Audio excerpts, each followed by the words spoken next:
Assalamu alaikum warahmatullah. Si me confirman, inshallah, que tenemos buen audio, podemos comenzar con nuestra clase, inshallah.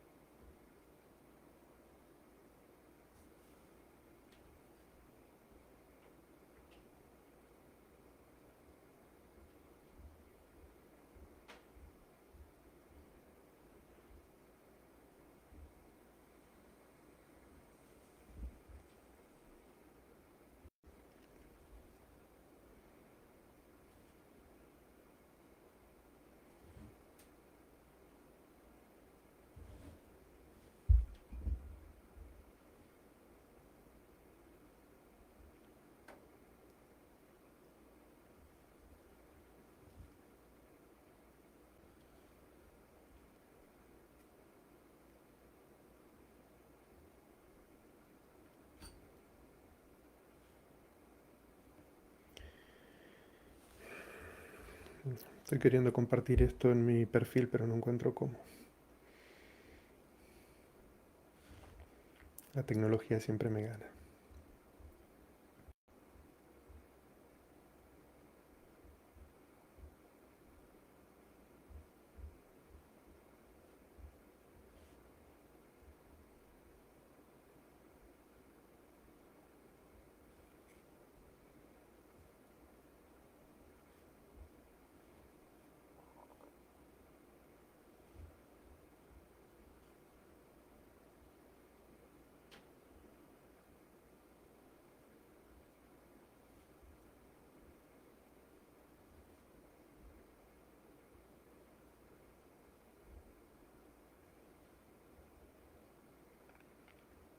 A ver, creo que ahora sí.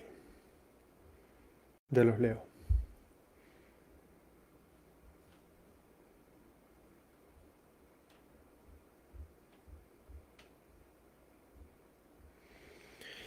Alhamdulillah. Bueno, ya voy a leer sus comentarios. ¿Qué tal el audio? ¿Cómo está? Alhamdulillah. Alhamdulillah. Bueno, pues si se escucha bien, comenzamos inshallah con esta tercera clase sobre estudios sobre la Shahada, tratando de comprender un poco mejor lo que significa nuestra Shahada, la ilaha illallah, Muhammad Rasulullah. Para comenzar, alabamos a Allah Azza wa Jal por todas sus gracias. Le pedimos a Allah Azza wa Jal que nos proteja de todo mal, que nos proteja del mal que existe en nuestros propios egos y que nos guíe por el camino correcto. Me recomiendo a mí mismo y a ustedes la taqwa, el temor de Allah, tal como Allah Azza wa Jal nos dice en el Sagrado Corán: Ya ayyuhalladhina amanu taqullaha haqqa tuqatihi wa la tamutunna illa wa antum muslimun. En esta clase, esta es la tercera clase sobre la Shahada. Nosotros hablamos en las clases anteriores sobre la importancia que tiene el conocimiento de entender todo lo que significa la Shahada. Y hoy vamos a hablar sobre una condición muy importante que tiene el testimonio de fe, que es la aceptación total o al-qabul. Hay un hadiz del profeta Muhammad sallallahu alaihi wasallam que habla sobre la enorme virtud que tiene el testimonio de fe, la shahada. Dice en este hadiz: quien diga, atestiguo que no hay otra divinidad que Allah, único y sin asociados, y que Muhammad es su siervo y mensajero, y que Jesús es el siervo de Allah y su mensajero, e hijo de su sierva y su palabra, que él concedió a María, un espíritu proveniente de él, y que el paraíso es real y que el infierno es real. Allah lo ingresará al paraíso por cualquiera de las 8 puertas que él quiere ingresar. Y en otra narración dice: Allah lo ingresará al paraíso según sus obras. Este es un hadiz que está registrado en las dos colecciones más auténticas que tenemos los musulmanes de recolección de la Sunna, que es Sahih al-Bukhari y Sahih al-Muslim. Ahora, este hadiz nos habla sobre la enorme virtud que tiene la shahada, porque dice, quien dé este testimonio, en una narración dice, Allah lo hará ingresar al paraíso por cualquiera de las 8 puertas que tiene el paraíso y que esta persona decida entrar. Y en otra narración dice, Allah lo hará ingresar al paraíso acorde a sus obras, es decir, podrá ingresar al paraíso y acorde a las obras que haya hecho, podrá, digamos, subir, alcanzar estados en el paraíso acorde a las obras que haya realizado. Pero, digamos, esta es una shahada especial, como ustedes vieron. Es una shahada que trata de aclarar varios puntos de la creencia, varios temas que son, digamos, controversiales con otras religiones o que son puntos de, podríamos decir, litigio con otras religiones. Entonces, esta shahada no es solamente la ilaha illallah Muhammad Rasulullah, Allah es no existe Dios sino Allah y Muhammad es su mensajero, sino que esta shahada va más allá. Esta shahada aclara cosas que tienen que ver con las creencias de otras religiones. Por ejemplo, esta shahada es muy válida para cualquier persona que se convierte al Islam, es decir, que hace su testimonio de fe y que proviene del cristianismo. ¿Por qué? Porque esta shahada hace énfasis en que Isa, Jesús, es siervo de Allah, no es Allah una tercera parte de Allah, ni es el Hijo de Dios, sino que es un siervo de Allah, que es una palabra creada por él, así como Allah Azza wa Jal dijo, cuando Allah Azza wa Jal decide crear algo, le dice sea y es, esa es la palabra. Jesús es, porque a diferencia de todos nosotros, no viene de un padre y una madre, sino que viene de una madre en la cual Allah Azza wa Jal crea en su vientre, a través de la palabra sea, lo crea allí a Jesús. Y entonces, eh, esta shahada para cualquier persona que viene del cristianismo es muy importante porque aclara puntos. Es decir, un cristiano podría decir, yo creo que Allah es uno y que Muhammad es su mensajero y sin embargo tener ciertas, podríamos decir, ciertas dudas o ciertos eh, temas oscuros, o sea, no comprendidos completamente y esta shahada los aborda perfectamente. Entonces, eh, esta es una shahada que es muy válida. Es decir, siempre hay que decirle a una persona que entra al cristianismo que tiene que hacer esta shahada. No encontramos eso en la sunna, pero sí encontramos este testimonio como válido. Entonces, si alguna persona, cuando una persona que viene del cristianismo quiere que pronuncie esta shahada, es perfectamente válida porque como vemos está en un hadith auténtico que está en Bukhari y en Muslim. ¿Qué establece también esta shahada para un cristiano? Y es un tema que fue de debate hace muchos años, es si realmente el paraíso es real y el infierno es real o son simplemente conceptos metafóricos. Es decir, ¿están con Dios o no están con Dios? Como creo que fue Juan Pablo II el que analizó ese tema y decía que en realidad el paraíso y el infierno no eran algo real, sino que eran algo metafórico. Para los musulmanes, una shahada desde aquel entonces ya establece que parte de nuestra creencia es que el paraíso es real y que el infierno es real, que no son conceptos metafóricos o conceptos inexistentes, sino que son reales. Para un judío que se convierta al Islam, esta también es una shahada muy importante, porque cuando se refiere a Jesús, dice siervo de Allah, que eso es algo que los judíos creen, pero dice y mensajero, porque los judíos son judíos, es decir, Jesús era judío, vino dentro de un pueblo judío, y él llevó un mensaje. Ahora hubo gente que creyó en él y gente que lo rechazó. Entonces, eh, un judío que se convierta al Islam tiene que transformar esa creencia de rechazar a Jesús como profeta de Dios y comenzar no solamente a creer en Muhammad sallallahu alaihi wasallam como el último profeta, sino que además acepta a Jesús como uno de los profetas en la cadena de los profetas que Allah Azza wa Jal envió a la humanidad.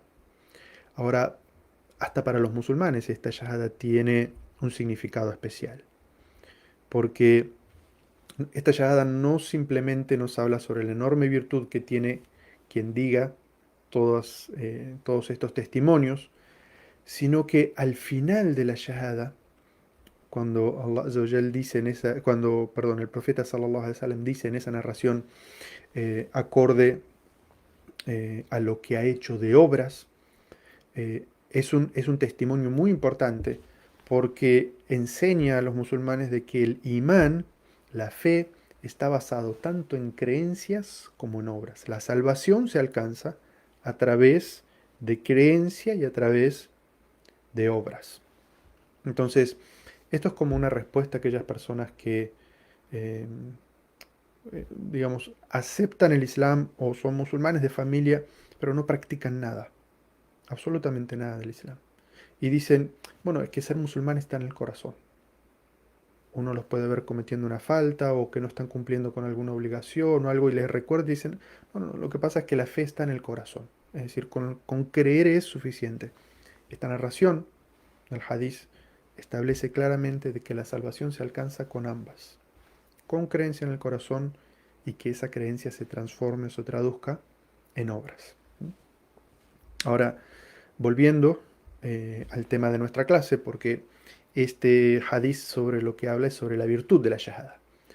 Pero hoy vamos a estudiar una de las condiciones que tiene la shahada. Y esta condición es al-qabul o la aceptación total. ¿Qué significa esto? Que cuando decimos la shahada, pronunciamos la shahada, tenemos que tener aceptación total de todo lo que significa la shahada y de todo lo que implica la shahada. Y no tomar de la shahada solamente lo que nos gusta y rechazar o dejar de lado aquellas cosas que pueden no gustarnos o no simpatizarnos o no coincidimos eh, con la shahada, ¿sí? Entonces, para aclarar este concepto, muy importante, hay una historia que nos narra el Sagrado Corán. Esta historia, como muchas en el Sagrado Corán, habla sobre pueblos del pasado. Pero el objetivo de mencionar estas historias en el Sagrado Corán no es criticar a las naciones del pasado, sino enseñarnos a nosotros errores que pueden llevar a la perdición, para que nosotros no cometamos los mismos errores. Entonces, esta historia, que está en Surat al-Baqarah, en la sura número 2, de las aleyas 84 a la 86, Allah Azza wa Jal dice: y recuerden cuando celebré el pacto con el pueblo de Israel. Adoren solo a Allah, hagan el bien a sus padres y parientes, a los huérfanos y pobres. Hablen a la gente de buenas maneras, cumplan la oración y paguen el zakat. Pero luego le dieron la espalda a este pacto rechazándolo, salvo unos pocos. Y recuerden cuando celebré un pacto con ustedes. No derramarán su sangre ni se expulsarán de sus hogares. Lo aceptaron y fueron testigos de ello, pero fueron ustedes mismos quienes mataron y expulsaron a algunos de los suyos de sus hogares, haciendo causa común contra ellos con pecado y violación de la ley. Pero si alguno de ellos caía cautivo, pagaban el rescate por él. Pero el haberlos expulsado era ya ilícito. ¿Acaso creen en una parte del libro y descreen de otra? ¿Cuál es la consecuencia de quienes obran así, sino la humillación en la vida mundanal y el castigo más severo en el día de la resurrección? Sepan que Allah no está desatento de cuanto hacen. Esos son quienes compraron la vida mundanal a cambio de la otra. A ellos no se les aliviará el castigo, ni tendrán socorredores. Como muchas de las aleyas de Surat al-Baqarah, aleyas largas que nos narran una historia. Pero como es mi costumbre, vamos a ir desmenuzando estos versículos, viendo palabras y viendo frases para entender toda la implicancia de esta historia. Allah Azza wa Jal dice: وَإِذْ أَخَذْنَا مِيثَاقَ بَنِي إِسْرَائِيل, cuando celebré el pacto con el pueblo de Israel. Allah Azza wa Jal habla aquí de cuando Allah desciende la revelación, es decir, envía al profeta Moisés y desciende sobre él la revelación, es decir, le da una ley para que el pueblo de Israel cumpla. Y Allah Azza wa Jal le llama a este proceso, el enviar un profeta y con este profeta una ley y que estas personas crean en este profeta y empiecen a seguir esa ley, lo llama un pacto. Y en un pacto eh, hay dos personas, es decir, un pacto se celebra entre dos. Por un lado está Allah Azza wa Jal, que dice eh, que ha hecho un pacto con Bani Israel, y por el otro lado está Bani Israel, el pueblo de Israel, el cual acepta el pacto con Allah. ¿Mm? Allah Azza wa Jal va a empezar a describir este pacto que implicaba. Lo primero que dice: La ta'buduna illa Allah. Adoren, no deben adorar sino Allah. Como siempre, lo primero es el Tawhid. Es la creencia en Allah único. Siempre, en todas las revelaciones, en la nuestra también, lo primero y lo más importante es el Tawhid. Por eso nuestra da'wah tiene que centrarse primero en el Tawhid. Nuestro entendimiento del Islam tiene que centrarse primero en el Tawhid. Si no entendemos el Tawhid y no profundizamos en los significados del Tawhid, no vamos a poder avanzar mucho en nuestro din. Entonces, lo primero, Allah Azza wa Jal dice: hay un pacto aquí. Lo primero que Allah Azza wa Jal menciona de ese pacto, es decir, la base fundamental del pacto está en el Tawhid. No deben adorar sino Allah Azza wa Jal.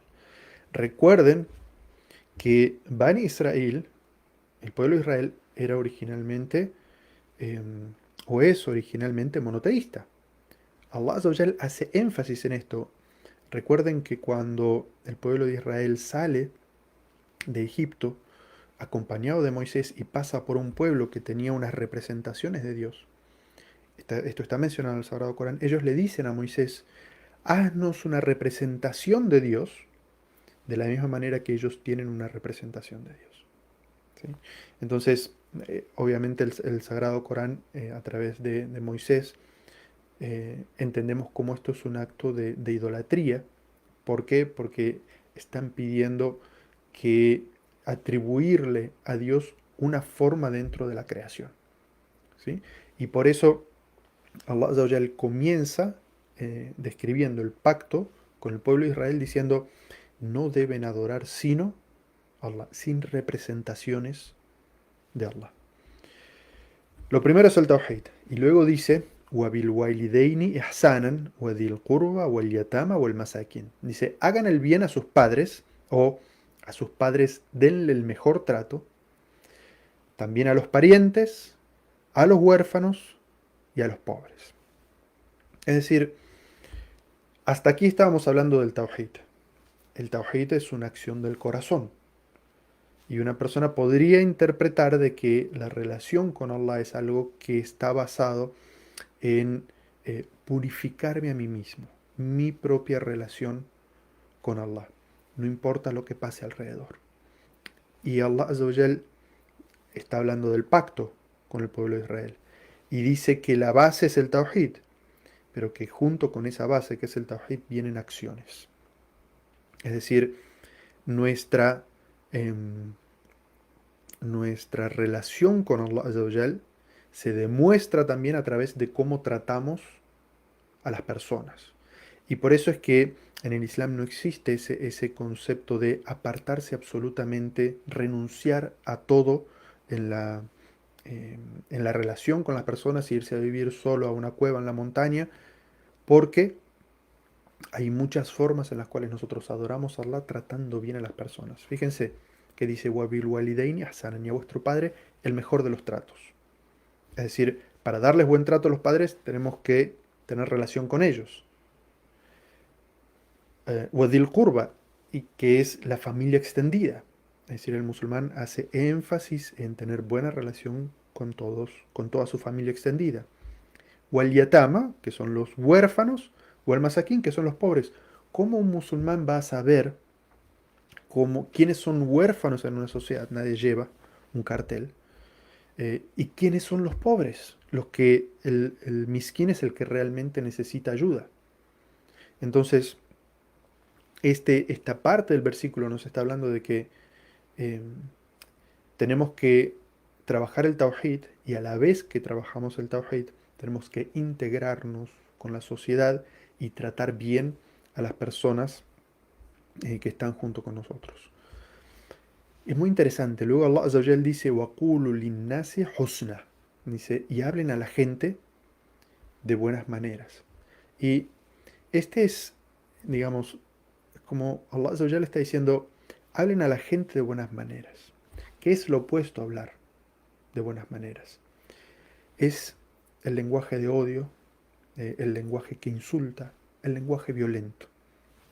Es decir, Allah Azza wa Jal nos está diciendo, hablen a las personas con un lenguaje no violento, un lenguaje que construye, no un lenguaje que destruye.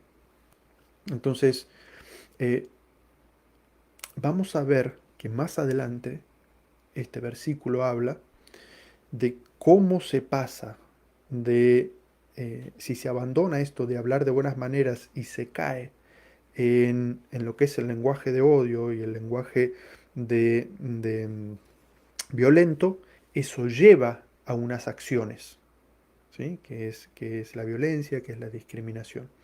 Entonces, Allah Azza wa Jalla está haciendo énfasis en que cuando hablemos, hablemos de una manera constructiva, que hablemos de una manera con un lenguaje no violento. Y dice, وَأَقِيمُوا الصَّلَاةَ وَآتُوا الزَّكَاةَ. Cumplan con la oración y paguen el zakat. Esta es una fórmula que se repite muchísimo en el Sagrado Corán. De hecho, los sabios cuando hablan sobre la importancia del zakat, de pagar el zakat, dicen que Allah Azza wa Jal siempre menciona el zakat pegado a la oración. Porque hay personas que dicen, bueno, yo cumplo con la oración y este pilar del Islam, que es el zakat, ni piensan en él. No hacen las cuentas a ver si tienen que pagar el zakat o no. Pero esta fórmula de hagan el zakat y hagan el salah y paguen el zakat demuestra la integralidad, lo completo que es el din, ¿sí? La revelación de Allah.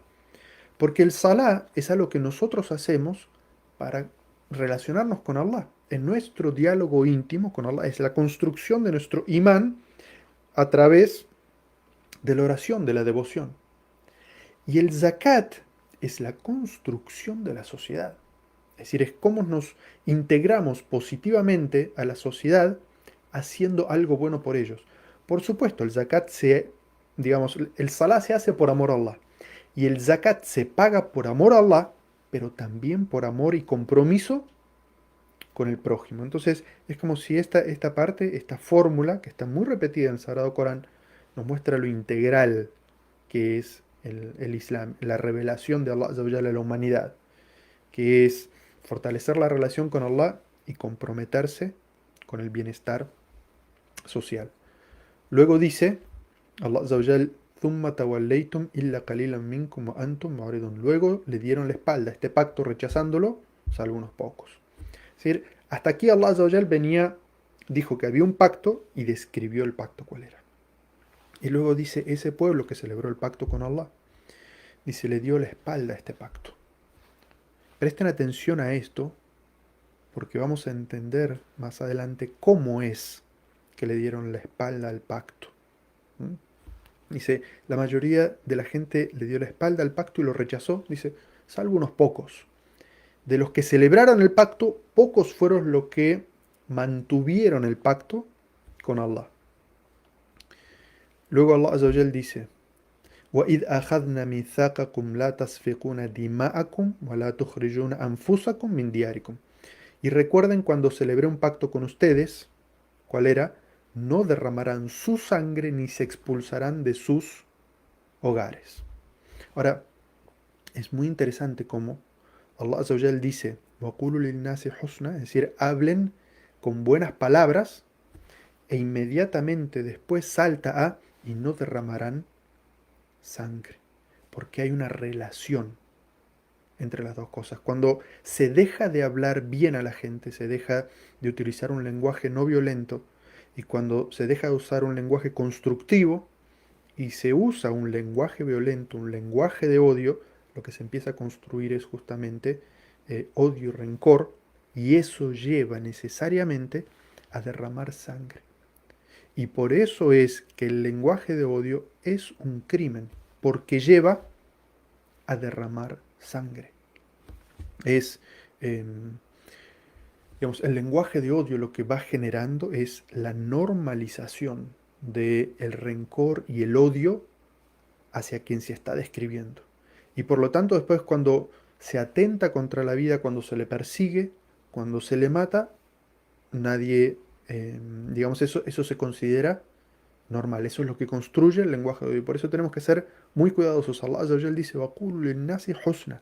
Hablen a la gente de buena manera. Ahora, Allah Azza wa Jal dice en esta orden, no derramarán su sangre ni se expulsarán de sus hogares. Y es muy interesante cómo Allah Azza wa Jal eh, nos está contando a nosotros, sin embargo, cuando habla del pacto, les dice, no derramarán su propia sangre.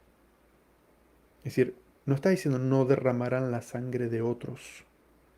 Allah Azza wa Jalla está diciendo, ustedes son uno, ustedes son una única comunidad, ustedes son una única nación, son todos seres humanos. Dice, al derramar la sangre de uno es como si estuvieran derramando su propia sangre. Y dice, no derramarán su sangre, es decir, podríamos traducirlo como, no se matarán unos a otros. Y también dice, ni se expulsarán de sus hogares. "La takhrijuna anfusakum min diyarikum". Es decir, no se expulsarán a ustedes mismos de sus casas. Es decir, como si uno se lo estuviera haciendo a sí mismo. Esa es la imagen que da la frase en árabe. Estás quitando la vida a otra persona, es como si la estuvieras quitando a ti mismo. Estás expulsando a una persona de su territorio, de su casa, es como si te lo estuvieras haciendo a ti mismo. ¿Mm? Luego dice, "Thumma aqrartum wa antum tashhadun".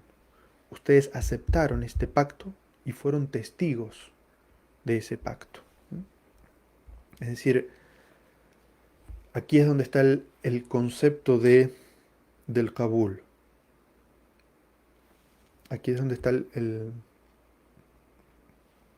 concepto eh, de la aceptación total del, del, del pacto.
Salam alaikum, ¿se escucha?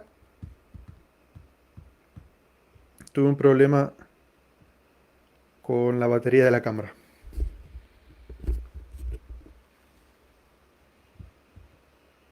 ¿Me pueden confirmar que se escucha y se ve bien? Continúo. Alhamdulillah.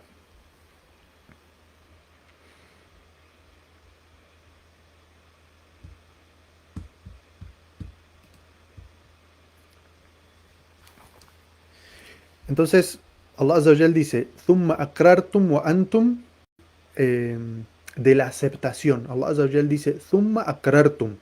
Dice, aceptaron este pacto y fueron testigos unos de otros de que habían aceptado este, este pacto. Y por lo tanto implica esto el concepto de aceptar totalmente el pacto con Allah y no darle la espalda o وَتُخْرِجُونَ فَرِيقًا مِنْكُمْ. Dice, y a algunos de los suyos los comenzaron a expulsar. Es decir, Allah Azza wa Jal empieza a explicarnos cómo es que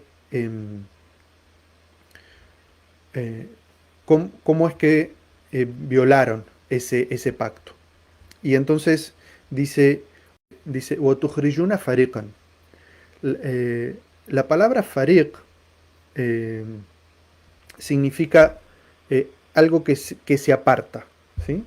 Eh, es decir, cuando eh, se, se aparta a alguien de la comunidad y se le hace como si fuera un grupo, se los empieza a denominar de una manera, dejar de hablar de las buenas maneras, sino empezar a construir un lenguaje de odio, un lenguaje de rencor, en el cual se empieza a hablar mal de un grupo. Entonces, ese hablar mal de un grupo dice, وَتُخْرِجُونَ فَرِيقًا. Ahora, un grupo, es interesante el concepto porque un grupo es parte de un todo, pero es algo que se aparta, construcción a partir del lenguaje de odio, hizo que ellos vieran lícito, eh, digamos, expulsar a unas personas de su comunidad. Es decir, las empezaron a describir de una manera despectiva y luego vieron lícito expulsarlas de su hogar, oprimirlos, eh, quitarles sus... Viendo esto dice, وَإِن يَأْتُكُمْ أُسَارَ تُفَادُوهُمْ وَهُوَ مُحَرَّمٌ عَلَيْكُمْ إِخْرَاجُهُم. Dice, esas personas que ya no estaban, eh, digamos, dentro de esa comunidad, ellos los seguían considerando como personas que eran, digamos, que seguían perteneciendo a su pueblo. Y si estas personas caían prisioneros de otros pueblos, entonces lo que hacían eran eh, pagar el rescate por ellos. ¿Sí? Ahora, hacer grupos dentro de ellos. Y a esos grupos empezaron a expulsarlos. Ya no estaban unidos, estaban separados. Y como estaban separados, esos grupos que estaban separados empezaron a ser atacados por otras... históricamente sabemos que el pueblo de Israel fue atacado. Ahora, Ban Israel, el pueblo de Israel, cuando veía que estos estaban prisioneros de otros pueblos, pagaban el rescate para liberarlos. Y Allah dice, originalmente, o sea, ustedes pagan el rescate por ellos, pero en realidad lo que era ilícito que ustedes hicieran es expulsarlos a ellos. Entonces, eh, ¿suena similar esto? Azawajal nos está diciendo de que esa es la causa por lo cual nosotros estamos hoy como musulmanes como estamos. Y es porque dejamos la unidad que deberíamos tener por dividirnos. Al dividirnos nos debilitamos. Cuando estamos débiles como nación, nos atacan otras naciones, a las víctimas de la guerra en tal lugar y en otro lugar, pero en realidad nuestro error comenzó cuando nos dividimos, porque esa fue la causa o es la causa de nuestra debilidad. Entonces Allah Azza wa Jal, mostrando todo este escenario, porque dice, en realidad ustedes nos tendrían que haberlos sacado, es que acaso creen en una parte del libro, pero rechazan otra. Es decir, acaso toman la parte que les conviene y lo que no les conviene lo dejan aparte. Eh, es como si Allah Azza wa Jalla estuviera cuestionando nuestra integridad, diciendo, si ustedes celebran un pacto con Allah, deben tomarlo todo. Cuando decimos Ashhadu an la ilaha illallah, Ashhadu anna Muhammad Rasulullah, debemos tomar todo lo que implica. Y no solamente tomar aquello que nos agrada y rechazar o dar la espalda a aquello que no nos agrada. Eh, bueno, estoy viendo que el video va y viene.